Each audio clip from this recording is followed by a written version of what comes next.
Shabu na natagpo ang palutang-lutang sa dagat sa Zambales umabot ng halos 1.5 billion pesos ang halaga.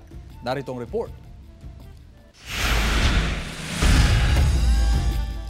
Imbes na isda, sako-sakong hinihinalang shabu ang nakuha ng isang grupo ng mangingisda malapit sa Bajo de Masinloc sa Zambales, pasado alas 5:30 ng hapon noong Huwebes. Inakala raw ng mga mangingisda na mga food pack ang laman ng mga nakalutang na sako. Pero nang buksan, tumambad ang mga hinihinalang shabu.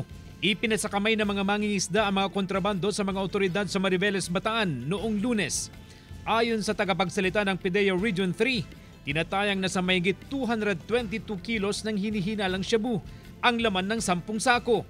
Naglalaman ito ng 223 vacuum-sealed transparent plastic packs na may tinatayang halagang halos 1.5 billion pesos. Hindi naman natin masasabing illegal drug trade yun kasi lumulutang lang eh. Hindi natin alam kung yun ba ay sinadya na iwanan doon para lumutang or aksidente lang na lumutang talaga doon o nalaglag sa dagat.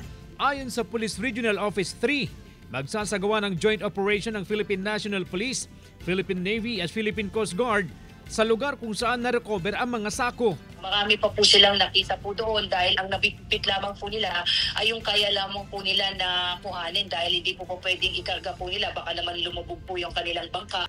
Patuloy ang investigasyon upang matukoy ang pinagmulan ng droga at mapalakas pa ang seguridad sa karagatan para mapigilan ang pagpasok ng iligal na droga sa rehiyon. Samantala, isa sa ilalim ang mga na-recover na hinihinalang iligal na droga sa forensic examination sa laboratorio ng PIDEA Regional Office 3 para sa kumpirmasyon. CJ Torida, One North, Central Luzon.